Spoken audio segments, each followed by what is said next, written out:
What is going on, YouTubeverse? John Stanek from Johnny Radio here, bringing you another episode of the top 100 artists of all time as voted by you guys. We're counting down 5 at a time. In this episode, we're going numbers 70 through 66. So we are getting there, folks. Excited. A lot of cool people on this list. So let's get right to it. At number 70...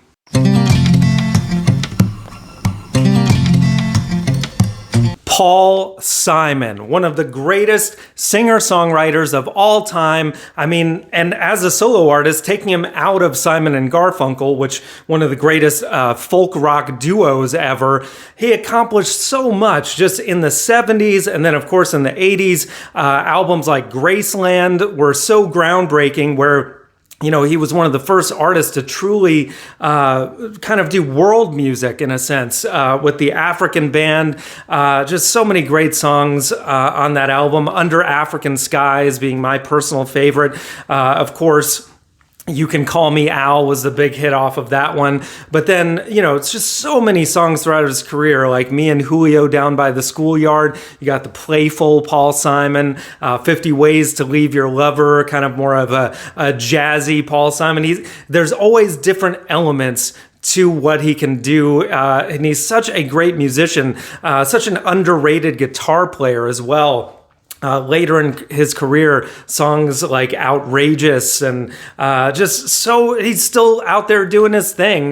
Just one of the greatest artists of all time, and probably should be a little higher on the list, actually. But that's number 70. So now at number 69...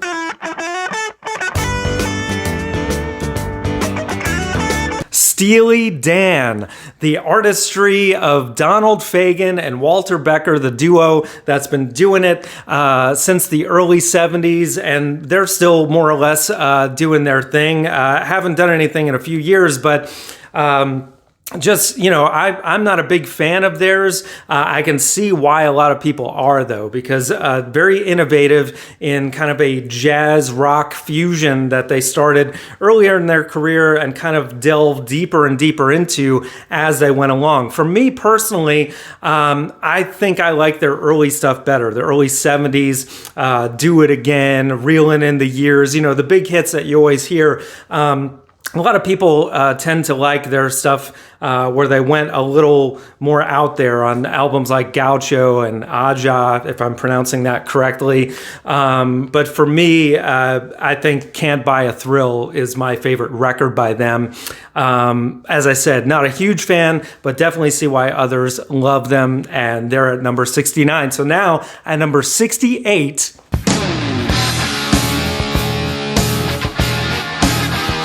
Van Halen, come on. Yeah, gotta have these guys on the list. Talk about rock and roll innovators. I mean, when they came on the scene in 1978, nobody else sounded like these guys. They took rock to a level that Eddie Van Halen alone on guitar, just incredible. I mean, just Eruption alone, the instrumental, so great. And then, of course, the great David Lee Roth, one of the greatest frontmen of all rock and roll. I mean, just forget about his voice, doing splits and jumping around on songs like Jump. 1984 is my favorite album by them. I mean, come on, you can't deny songs like Jump, Hot for Teacher, Panama, all on one record. I mean, the MTV generation, they were just at the top, man, in the mid-'80s. And went out on a bang, and then of course were reborn later with Sammy Hagar, and they had some great stuff as well, albums like OU812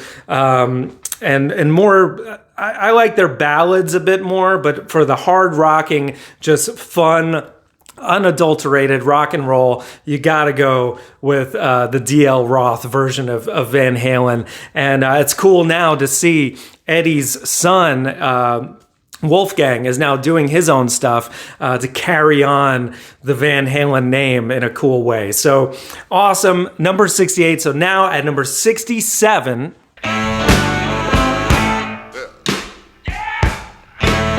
Muddy Waters, one of the greatest blues artists of all time. Of course, he really hit the scene big in the 50s. Other blues artists of his generation would include Bo Diddley and John Lee Hooker. But there was something about Muddy Waters, both vocally and on guitar, that was just electrifying in a way that you can easily see why bands like Led Zeppelin, the Rolling Stones, Cream, and even Jimi Hendrix have cited him as a huge influence. I mean, just listen to songs like Manish Boy. There's just this raw, sexuality into the both the lyrics and the music, and his guitar playing and his vocals, especially.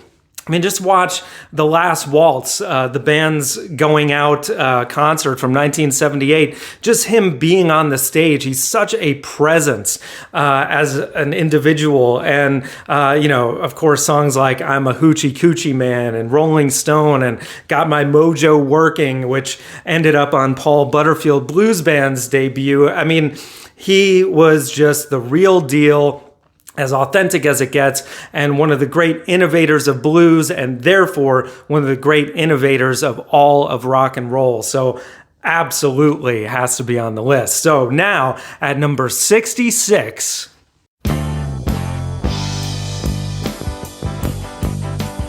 Chicago. Hey man, great band that started out as Chicago Transit Authority in 1969 and have been doing their thing since. Peter Cetera on lead vocals, also some other vocalists in the band, and just such a huge band. The brass, the big, the horns just take it to another level. Songs like 25 or 6 to 4. If I had to pick a favorite album, it'd be tough, man, because they had so many hits spread out over so many albums. I would just really go with their greatest hits, because then you got 25 or 6 to 4, you got Saturday in the Park, you've got Feeling Stronger Every Day, my personal favorite. I mean, that song alone, it just happiness in a song, lyrically and musically, it's just it's so magical, man. And I'm so glad that they're on the list, because they're one of those bands that even when they went into the 80s into more of a, people would say maybe a little bit on the schmaltzy romantic side with songs like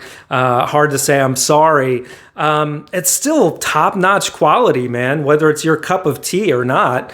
They're still doing it at such a great level. And for me personally, though, the early 70s stuff is the best, as it always is in my case. I mean, early 70s, just look behind me and you know what my favorite stuff is.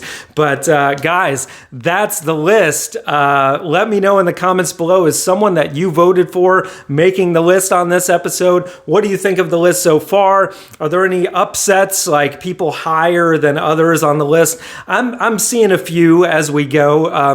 Like I said, I think Paul Simon probably should be higher than Steely Dan, for example. But hey, this is a democratic process, so I can't complain. But I just want to thank you guys again for voting, being involved. Let me know in the comments below what you think. And as always, Viva la vinyl. So guys, thanks so much for watching. Please like, subscribe, and be sure to ring the bell for notifications so you can always see great quality content like you're seeing on the screen right now. Thank you so much for supporting Johnny Radio, and I'll see you soon.